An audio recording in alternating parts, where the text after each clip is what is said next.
we're doing this as the regular podcast. It's a detour. Yeah. Everything's detour. You mean it's all one series? Yes. Are we officially going? Is this kind of the before the credits? So hey, welcome to Welcome back. Detour. We haven't done one of these in a while, but well, not a car one. Yeah, and I'm pretty sure this is the last time we did this. We were going to a corporate event. Yeah. Actually, the last time we did this, probably you moving. But I don't all think the times those before episodes that. are still up anyways. This is all fresh. Oh yeah. Yeah, it's a new. That was sort of the original defunct There's first the run canceled series. Pilot kind of thing. The 18 canceled pilots or whatever. Yeah. So welcome for the first time to a driving podcast. There are actually like 5 more parts of That Last Jedi. Okay, let's recap all of the we last... might Which way? someday left. That we might someday put up. Nah. But right now we're just... Nobody wants to talk about The Last Jedi anymore. Short version. There are plot holes. There's a few. There's goods and bads. Hyperspace doesn't work the way you think. Doesn't work the way they think. It doesn't make sense. New canon officially contradicting itself. Like, have you heard that with the Darth Vader comics? Yes, because they were given bad information. They realized they were given, took a 3-year time jump, and people that were already supposed to be dead were still around. Yep, and, that happened. It's one of those things where it's like, they said, when we replaced that old EU that had errors and contradictions, this is the new canon. It will all count it. It will all fit together. And we have a story group. And, of course, we were kind of like, yeah, that's not very realistic. It took shorter than I thought. But at the same time, I figured this was going to happen. But why can't they? If Disney is running everything and they have a centralized group to mediate this stuff, what was the story group doing? This is one of those you had one job kind of scenarios. Exactly. This is literally what you do. How did you screw up this majorly? So I finally played Battlefront 2. How was that? It was okay. You get one level with Luke Skywalker, and the rest of it's with some new characters that I don't really care about. And this is new Battlefront 2, not classic Battlefront 2, which had a better story mode. Yeah, it was fun. It was a very short campaign, and I'm not huge on the multiplayer, but the multiplayer is fun on its own. But I was hoping for more of a story after they made a big deal about it, because people complained that there wasn't a story in the first one. So okay, we'll give you a story and make people happy, and I was expecting a little bit more. Was that the one about the Emperor's suicide droids that are like, hey, guys, let's go lead the Empire to ruin as part of the nonsensical backstory of the First Order that doesn't make any logistical sense, just in case those other podcasts never come out. I wouldn't call New Star Wars is built on a foundation of lies. Alright, calm down. I wouldn't call it suicide necessarily. It didn't make a lot of sense. It was like the Emperor's putting this backup plan in case he died. Then he instructed his commanders to attack Imperial-controlled civilian areas to show how, to show their might or whatever, to show we're in control and the Republic's not going to be taking control back. So it's sort of like, it doesn't make sense because... From what I understood from the total scope of the material so far, he basically sent orders that sent most of the Imperial army into a complete suicide plunge that ended up with the disaster at Jakku. He basically left them a posthumous battle plan, part of Operation Phoenix, that was designed to lead the Empire into disaster, while a small fraction of the best and brightest went off to the unknown regions and founded the First Order, and the rest of the galaxy is like, threat of the Empire is over, because the rest of the Empire crashed and burned so publicly. Okay, if that was his intention, none of that was included in Battlefront 2. And incidentally, if that was his intention, that's an idiotic plan. But well, yeah, they had to retroactively make the nonsensical First Order have some sort of origin connected to the end of the original trilogy, and that was the only way they could think of. I thought Battlefront 2 on its own, I haven't read a lot of the supplemental stuff or anything. Battlefront 2 on its own included perfectly fine backstory to the First Order. It's like the Emperor had this plan that he gave his commanders in case of his death. They tried to follow through on it, but failed partially due to the character that you control turning against them. She's like high up in the special forces unit, and she turns against them, helps the rebels to fend them off, and then they go leave and start the First Order because this plan failed. But if other materials are saying other stuff, I don't know. Well, it's hard. It's hard to say. A lot of it seemed like it was going to be clarified by Battlefront 2, and this was the web of general understanding, and it's like, and we'll see the details of how that play out when Battlefront 2 comes out, so maybe it wasn't clarified after all. There's not a lot of details in there. But all I know is they basically went and started an entire civilization from scratch, and they built a super weapon whose central bubble was the size of the larger second Death Star, without the resources of an entire republic that spanned 1,000 worlds. And it doesn't make any more sense, apparently, that they could do these things in 30 years. Yeah, it doesn't. And they did not make any efforts to explain how they were able to, even though they mentioned they like show Snoke's ship. No, wait, that's not Snoke's ship. They show the Dreadnought. Is that what it's called? Yeah. The big gunship. They show that, and they show a few other things that implies, the First Order is building a massive amount of military technology, but they don't really go into depth as to how they're able to do that. It's just kind of like, because it's happening off screen, so we're just going to say it's happening. They do mention them kidnapping kids, so which makes it sound like it's not just a few kids, it's entire civilized worlds full of kids that they're kidnapping, which kind of helps. Would help to explain the numbers of the First Order. It wouldn't help to explain, I guess, if this is all pre-Jakku, it would explain how all this is happening, because one of the things we complain about in the podcast is, like, how the heck are the New Republic sitting back going, the First Order isn't a threat when they're kidnapping kids and building military. But if all of it was happening while the battle with the Empire was still going, the way I that wouldn't be a smokescreen. It's still just, then, once again, they have to accomplish even more ridiculous build-up that it goes unaccounted for 30 years in just a few years. You don't actually... So the campaign takes place over a large amount of time, from Return of the Jedi to the destruction of Starkiller Base and a little bit past that. So they don't mention the kids being kidnapped until after Starkiller Base is destroyed. So people haven't... The Resistance hasn't discovered that yet.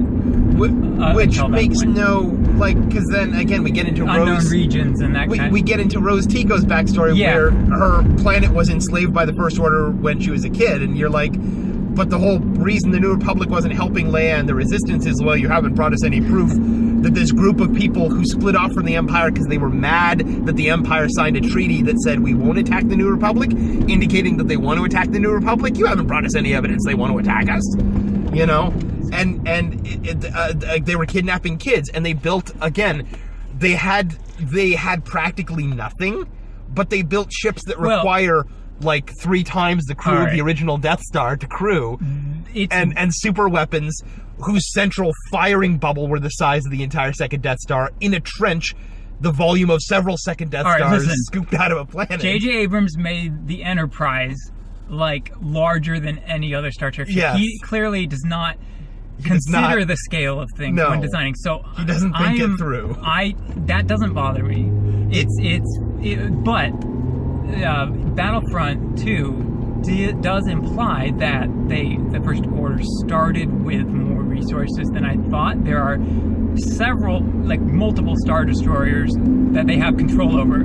It's not just like a few Star Destroyers. It seems like there's quite a bit of technology and personnel that they kept from the Empire, which I feel like contradicts a lot of what's implied in the movies. Yeah, well, it's a catch-22, because if they start with nothing, then you're like, well, how the heck did they manage to build all this up from nothing when they don't have, it'd be like having a small U.S. city decides they're going to secede from the nation, you know, and then they built up the entire U.S. World War II army, and you're like, how? They didn't have the entire country's infrastructure to do it. But then if they have more resources to start with, it helps solve that problem.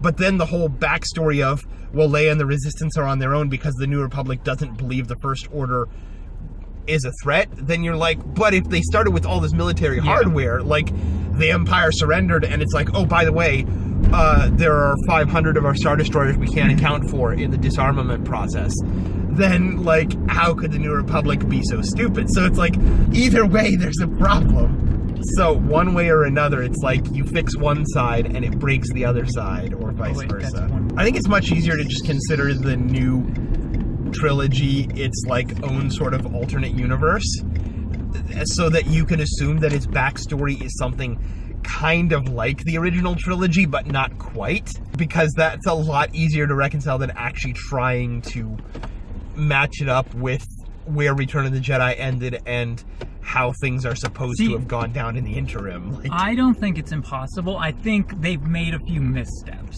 but I don't see. I love retcons. I think this can totally be retconned, but the people in charge of the movies don't seem to prioritize that.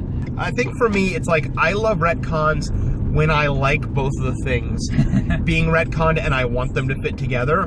When they don't, I just want to, you know, nail the new thing that didn't do its research to the wall. I feel like, I commend the story group behind Battlefront 2 because you can tell they stretched themselves. They went out of their way to try to make it all work.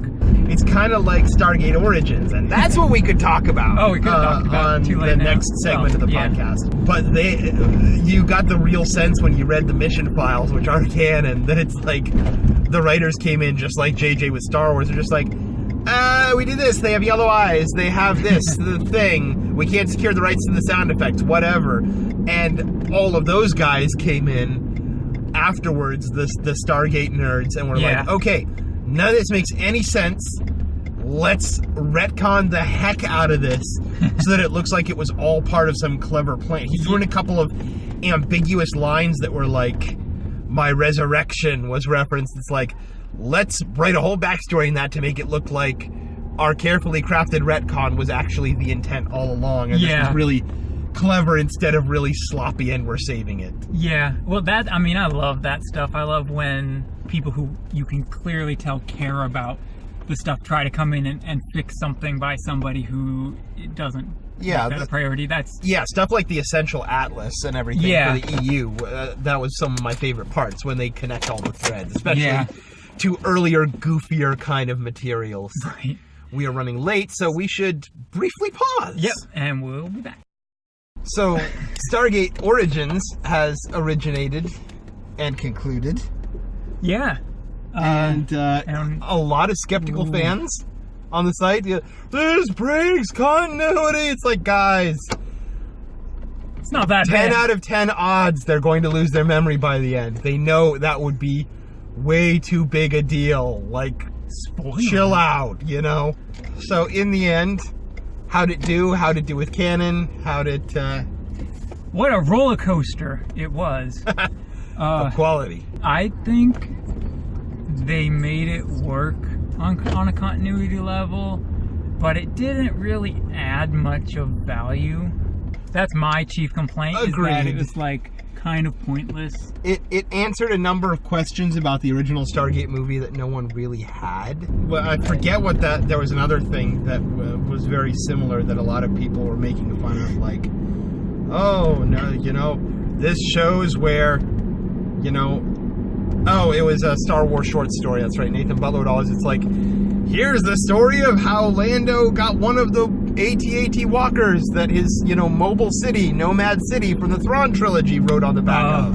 One of the 30. And it's like, no one was actually asking how he got one of those 30 vehicles. It was nice as a nice, safe test of the franchise. Yeah, it was an interesting concept to explore, but I didn't feel like they did enough with it to be worthwhile in the end. Mm-hmm. But you could see their heart was in it. That counts for a lot. They clearly didn't have a huge budget, but they still kind of pulled it off for the most part. Their pacing was too manic. They needed to take a little time to breathe. Yeah. Especially with the dialogue. Like, by episodes 4 and 5, it was just flying back and forth so fast, it seemed like no one was actually talking to each other. They were just spouting disconnected words. Yeah, and as a video editor, and I mean, you work in video too, that you can tell just from watching that this is cut down from a huge amount of footage. There's no way they could plan this and script this and cut it the way it was. They obviously filmed a lot more than we saw. to be able to cut it down to this frantic of a pace. And I would like to see the extended cut. I think that would be a huge improvement. And I don't see why there's any reason they couldn't release that.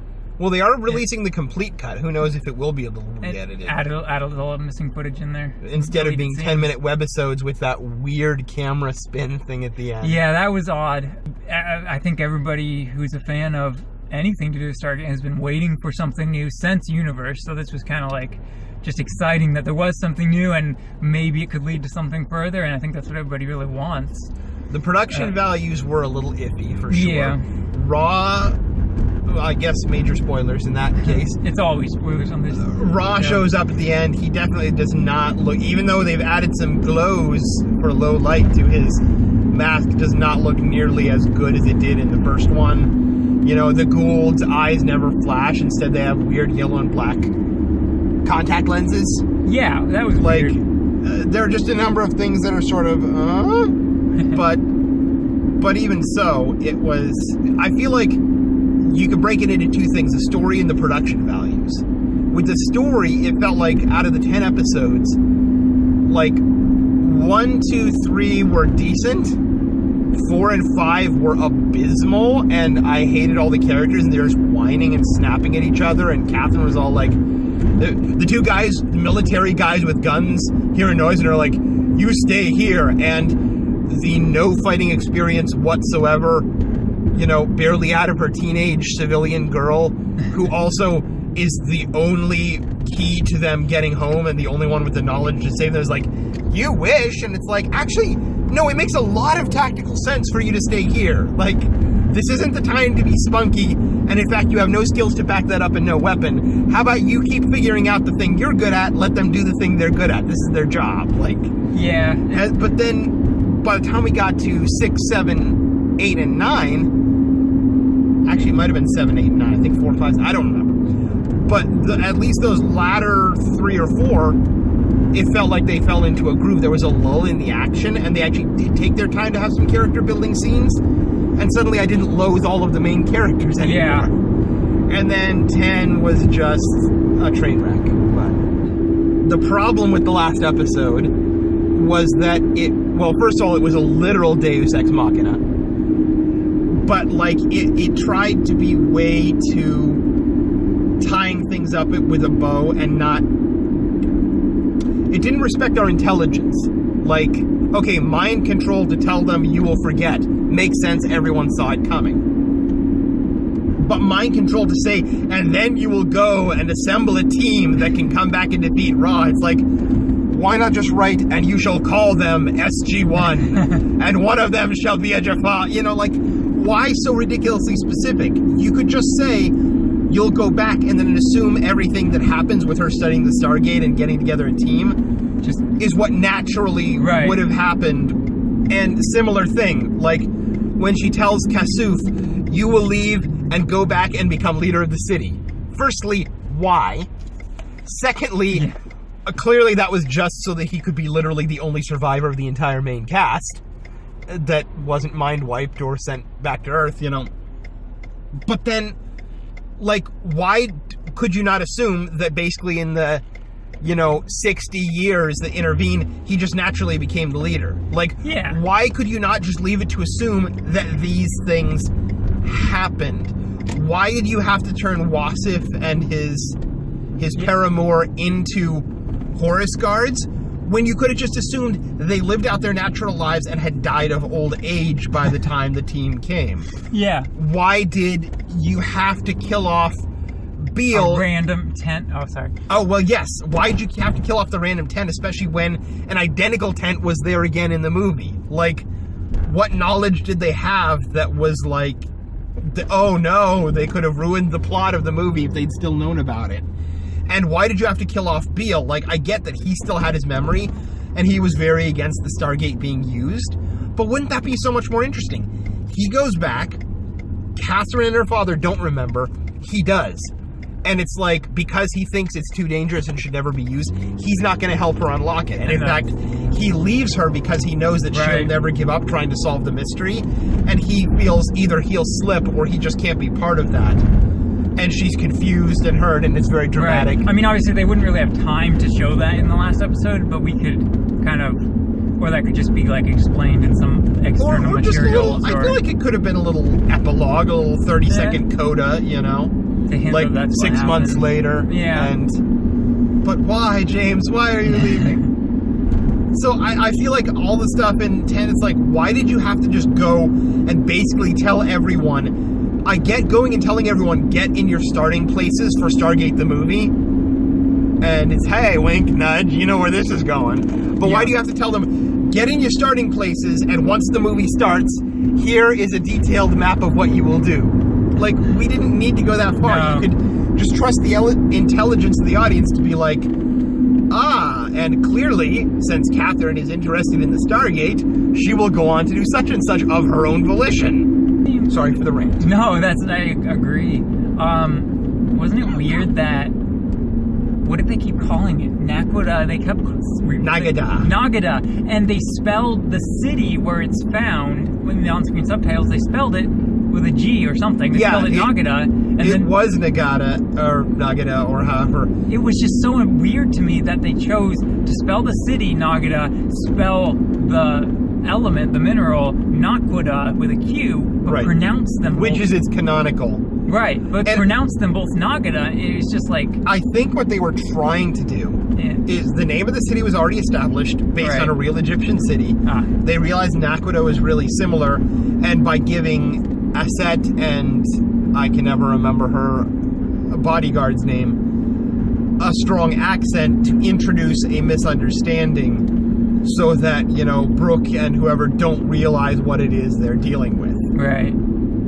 But yeah, that was a weird little digression. Like, I thought the whole, what's Nagadah? Oh, it's a city, was going to lead to some misunderstanding. Like, they would never realize that they had this mineral Naquadah within their grasp because of a misunderstanding, which is it doesn't even matter. Realistic and clever. Everything but then there's no payoff. They actually do find out about the mineral, and they all lose their memory or die, so there's no point to it. There's no, oh, see, they missed it by that much. If only they'd realized. So it felt like that was a bit of a waste of time. Yeah, really. But I did find, not surprising with Connor Trenier, that I really cared about the Bruca Professor Langstrom storyline a lot more than I did. Yeah, definitely. Catherine and her friends. Yeah. And Catherine and her weirdly liberated friends. Like, oh, hey, it's the 1930s. We're just cool with kind of a knowing wink toward homosexuality. That doesn't raise any flags in our culture at all. Oh, hey, yeah, no, I've just got my bra on. Come on in. I don't mind. You know, oh, I'm just going to open up my shirt in despair so that everyone can see my necklace. I don't even get what she was doing there, but it's like, have you guys actually read history? Like, you do realize that in the 1930s, people didn't, that's not how it was, right? A little more conservative back then. They're a little more conservative back then. Also, just, again, they were so obnoxious for the first half of this story. It felt like the Thunderbirds live-action movie, where they're just quipping at each other the whole time. Right. Like, throwing one-liners at each other instead of having a conversation. And when did they start? Was it 1931? When did the first episode, it said what date it was. Was it during World War II, or was it before the start of World War II? I thought it was, 1928, obviously, that it was dug up. So I thought it was something like 7 years, like 35 or a little, but I got the impression that World War II had not yet started. Yeah, that's what I thought, it was too. Like Nazi Germany was on the rise, but war had not broken out yet. Because Catherine was so bloodthirsty for those Nazis at the start. She was like... It's player knowledge. Yeah, exactly. It's player knowledge. Like, sure, plenty of people didn't like that the Nazis were rising in power before World War II, and it was like kind of how we see like North Korea or something. It's like, oh, those jerks, but you're not going to like try to murder one with your bare fist just the first time you see one with no provocation. Well, I think it was supposed to be because they had taken her father. Yeah. Well, was that before? I don't know. Oh, I don't know either. Maybe that makes sense, I guess. It was a nice touch because we were just watching Watergate, the episode. One point they made is that in that episode, the Russians have Earth's DHD. And they mention that they confiscated it from the Germans at the end of World War II. Right. So it was good continuity tie-in, the idea that they had it, and that's how Brucha could know much, symbols and... because he'd had the DHD to study without the gate. Yeah. Whereas Catherine, her father, the gate without the DHD is a lot harder to decipher. Yeah. I didn't see what happened to the book, though, at the end. I mean, I figure it was destroyed or left behind on Abydos or something, but I didn't specifically see. And as much as they made sure to, get so overemphasize resetting everything, I really would have thought there would have been a close-up of it getting set on fire. I really did like the scene of her destroying the symbols in the temple or whatever on the stone, whatever that building was, in the stone wall, and then, what's his name? Yusuf. Is that right? Kasuf. Watching her and then, frantically, trying to undo what she did. Yeah. I thought that was pretty funny. And that's funny because that was another one of those super obvious continuity porn, kind of wink, no, just setting up the movie. But I feel like that one was very organic to the story and the plot. It really fit. There was no, they shoehorned that in there. It's it made perfect sense for her to do what she did. If only the rest of the story was written that smoothly, Yeah, well, I mean, writing like anything else is, the quality is a matter of time and money, and clearly also that suffered from the lack of budget on this one. But I did feel like episode 9 was probably the best one, because she had that great heart-to-heart with Kasuf about, freedom, and it was all deep and philosophical and clever. And then, of course, that cliffhanger ending. My wife and I both turned to each other and we were like, oh, crap. We just saw the spaceship coming down. He's here. So, a lot of good stuff. A lot of bad stuff. A lot of bad stuff. But, man, they just need to do a proper 4th show. Yes. For real. Or 5th if you count, what was it, Infinity? Yeah, which is not canon. Can I fuck you? I think so. So, when we resume, perhaps we can talk the continuity with the mission logs, the production values, and maybe even our thoughts for a 4th series, although realistically we'll probably only get to about one of those by the time we reach our destination. Yeah. So... Wait, not ready. So we actually really sort of already talked about the mission logs. It was cool the way that they tied it into the curse from season 4 with, Isis and Osiris in the canopic jars and having her be a clone. No, I haven't actually read the mission logs, but Oh, you haven't? No. They did a good job of tying the backstory into Stargate SG-1 continuity. Admittedly, there were actually 1 or 2 times where it was a little gratuitous. How I mentioned, she used to just really enjoy having long technical discussions with that one fat ghoul that loved to eat, and it's there's really no reason to mention that except the name drop. Yeah. So like the series itself, occasionally it just overdid it, but they were pretty cool, and they made certain things make a lot more sense. Yeah. But the production value, I feel like, is the one thing that we didn't really cover on this. Because, I mean, there's the elephant in the room. The shiny, metal, unpainted prop Stargate. Yeah, what was up with that? Because it's it looked... I don't know, it just looked like it was missing a layer, like a final finishing paint job. And I know they mentioned that the Stargate prop was $100,000. Wow, and I'm sure they did not have that kind of money to build a new one, but it felt like you could at least kind of paint it, straight. Paint it sort of black, that dark stone color. Just spray on some stucco. Add some details. Just something to make it very rough. Flatly colored. It was all one color, one texture. And for something that went so far, they even made the identical tent from the movie. Yeah. And the stone tablet that gets broken off in the same place to make this very definitely in continuity with the movie. Having a gate that looks completely different is just weird. Yeah, and where's the original Stargate? Did they just destroy that prop after? Yeah, I don't know. I don't know. You would think. Well, the one for the movie apparently was left. It was stored outside in the desert, and it was just falling apart by the time they did the TV series. But where the TV ones are, yeah, who knows? I don't know.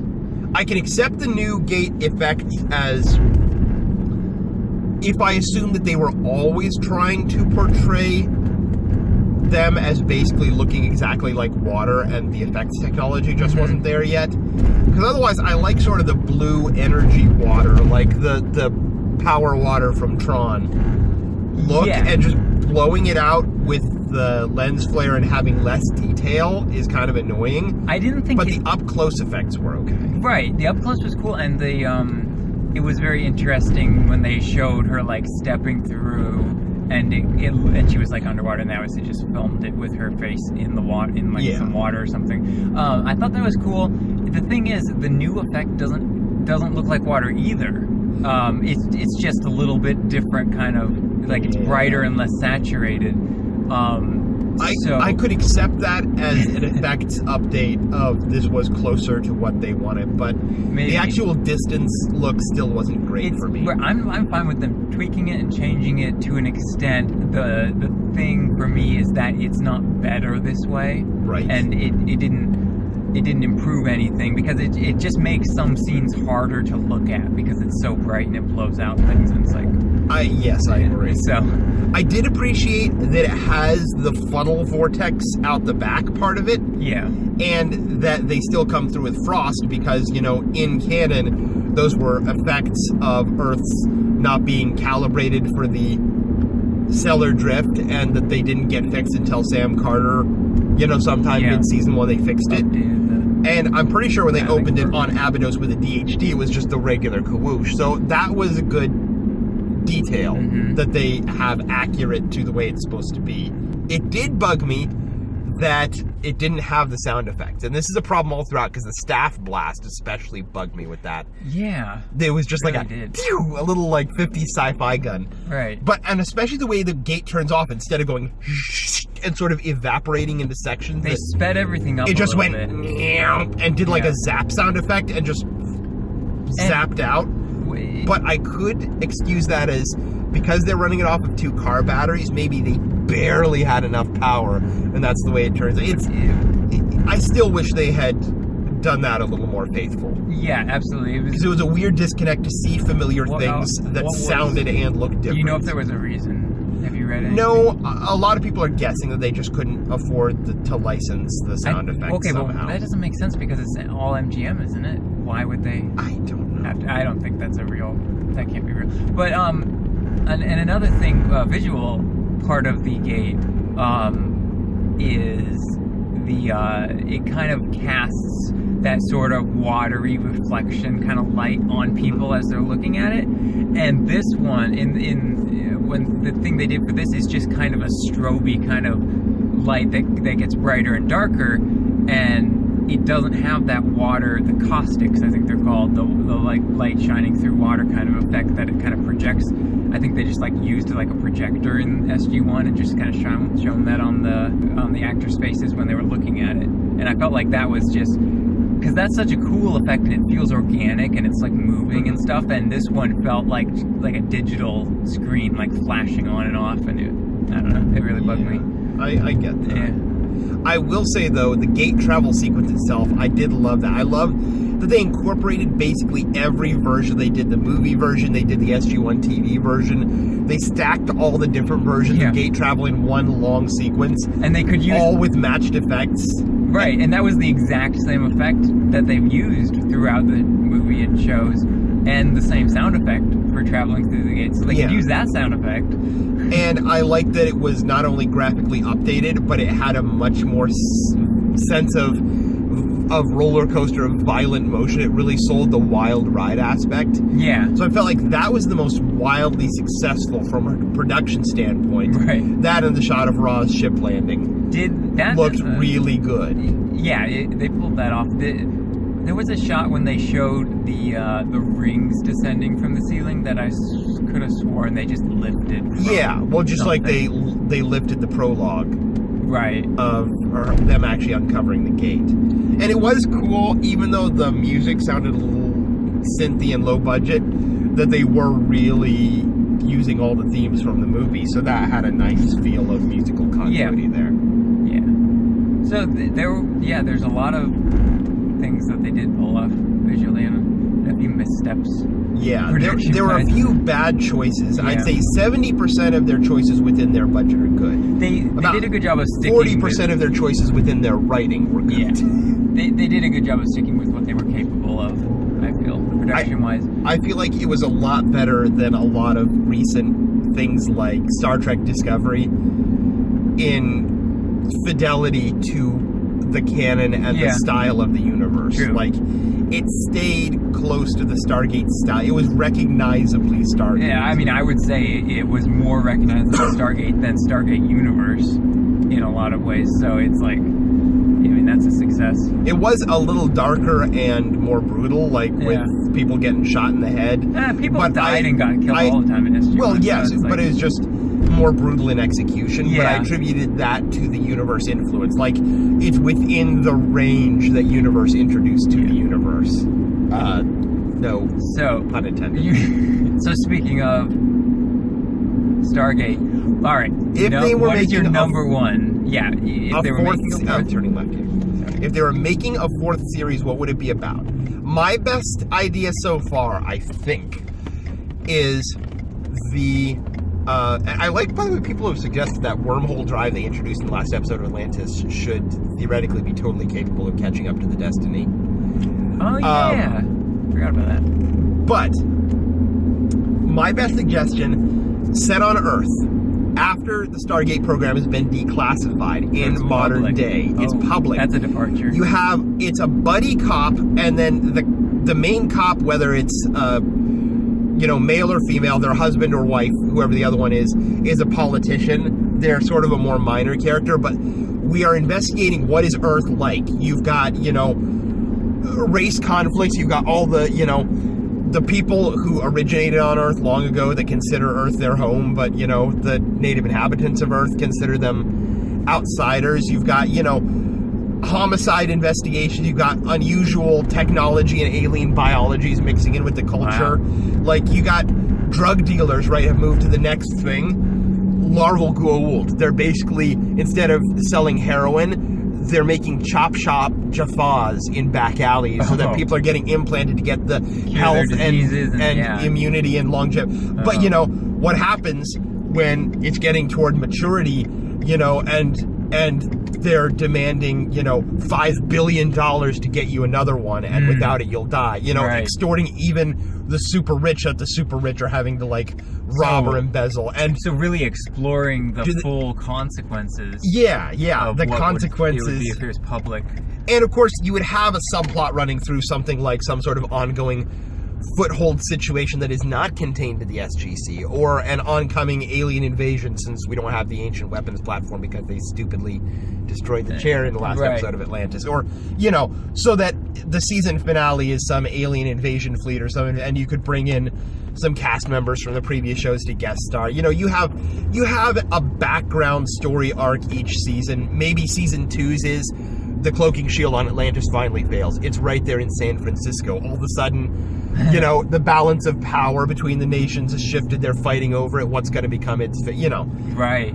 So you have more global epic events for the season events, but episode by episode, you're just having a procedural cop show / political show. And sometimes they'll go off world to, interview a murder suspect's family or something. You know what I mean?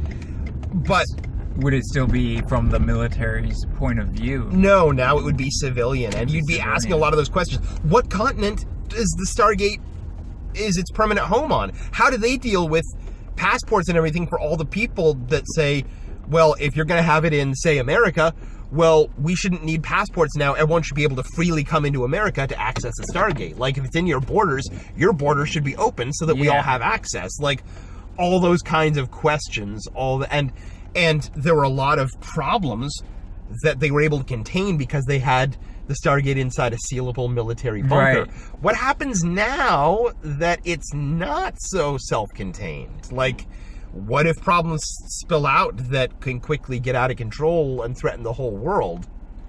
But mostly it's just, it's more about Earth and how is this influencing us? And people find it, hey, we've got the entire technological core of the Asgard now. What do we do with that? Are we researching it? Are we sending it into battle against our foes? Is it a museum, a mausoleum? Honestly, that's the way they ended these different shows.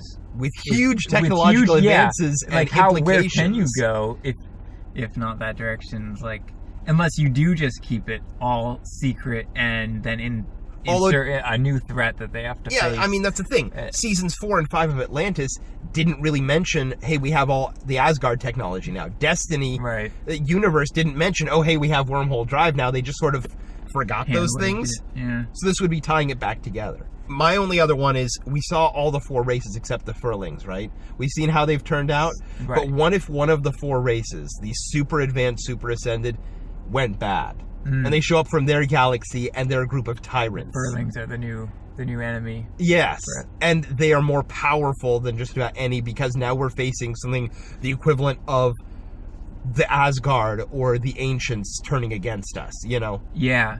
I mean, my preference, like this might not make the most sense for them to do with the franchise, but just like the stuff I enjoy watching, I would just like to see, like, the world you've been describing for, like, the Stargate being declassified and everything, and all this new technology being invented could still be happening in the background, but I want to see, like, I want every episode to be a team of explorers going out like it was in SG-1, and they're not, like, military now.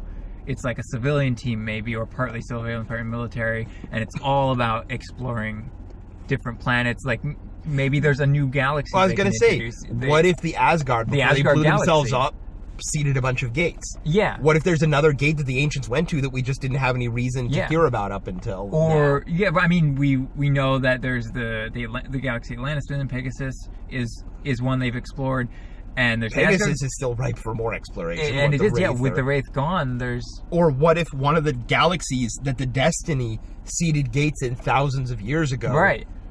What if there's a whole bunch of civilizations there? I guess I want most of the premise of Stargate universe without the we are lost in space, like the Voyager aspect of it. I want them to be able to come back to Earth, but I want them to go to new worlds that are not inhabited by humans, that were transplanted, and check that out, you know? Here's one other pitch for you, right? All the gate addresses we have are either from the ancient database that Jack inputted while he had his brain zapped. Yeah. Or the cartouche on Abydos. What if they discover a hidden network of dozens or even hundreds of gates in the Milky Way galaxy that don't appear on either list? They discovered the Ancients' phone book. Well, no, that's the thing. They discover this network, but it's nowhere in either database. The question then becomes, who is powerful enough to actually have kept an entire set of the Stargates, erased them from the ancient database and kept them from the Goa'uld, so that there are all these inhabited planets that no one ever really went to visit with the ship because they thought there was nothing there. Yeah. And no one knew had gates on them. And are these super powerful, whoever they are that hid this, still in among some of the many isolated civilizations that we are exploring? But they would have been a recent race that co-opted the ancient technology. Yes. Because you could also do it like, what if there was a race at one point that was able to duplicate Stargate technology and built their own network? That's true, and maybe they even kept it so that the interface, it wouldn't interface with the gate network. Yeah. So even if you dialed in the right coordinates, it wouldn't accept it because the signal's coming from an ancient gate. But then McKay figured it out, and then we can get McKay back on this new show. Well, I watched David Hewlett's blog, and honestly, his basement flooded, and he had to fix his sump pump, and it was the most entertaining 20 minutes of, like, even when the man's just doing home repairs, he's entertaining, so. Yeah, whatever they do, if they do a fourth show, whatever they decide to do, I hope they can bring on a lot of guest stars. I hope that fits with whatever they decide to do. Definitely. Especially Teal'c, yes. Well, because Christopher Judge just doesn't really look like he's aged that much. Yeah, you know? He can still play the character. I mean, he's supposed to be aging very slowly as a...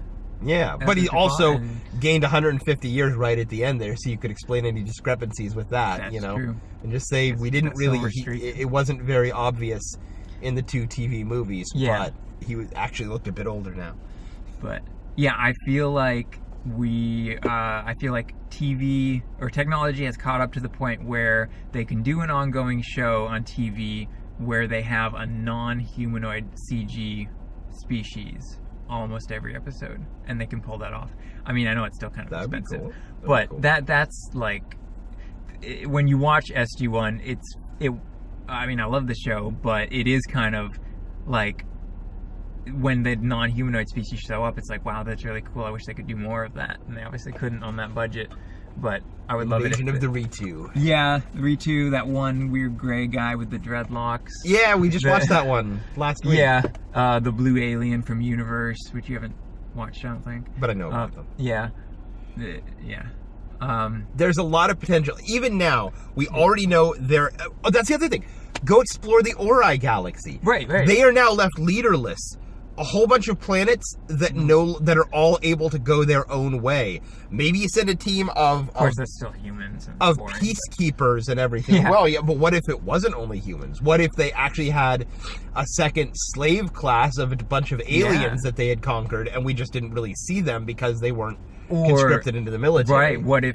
Yeah, I mean, and you basically got a team of negotiators and diplomats along with military personnel going in there to try and keep the peace, to try and hold that galaxy, keep it like we have responsibilities. Maybe that would feel uncomfortably like our going into Iraq and Afghanistan, but maybe you could use that. I don't know. Political analogy. But to basically say, hey, we collapsed the power structure. Now we have to. It's our responsibility to go in and try and mediate their disputes to keep everyone that now is going their own direction from just devolving into this massive war with each other, and at the same time we're exploring it and seeing discovering what's left all behind. The secrets of the Ori. Maybe the Ori have like a library of other worlds or something that they can go to. And they're oppressed slave classes. I'm sure you could throw in a bunch of social commentaries about these different groups and how they've been treated and now how they demand to be integrated and the tensions there. I mean, this is sounding like a very much more political than action show, and that's not necessarily what I want, but it's still an idea. We've got 3 galaxies with gates in them. Even that already is enough. Yeah. But why? I mean, there's a lot of potential still. Honestly, they've built this huge, sprawling universe to explore. Why not use all of it? Why not integrate they can go to the Ori Galaxy one episode and to solve a mystery or discover some technology, and then they can go to the Atlantis Galaxy. They've set something up, maybe like a power rod or something that maybe they don't have full ZPM technology, but using what they got from the Asgard, they can at least now make intergalactic gate jumps as easily as interplanetary ones. So you're just able to traverse all 4 gate systems. Yeah. Maybe they build a supergate in orbit around Earth, and then they can have the ships go between galaxies. That easily. too. I mean, that seems like something they could.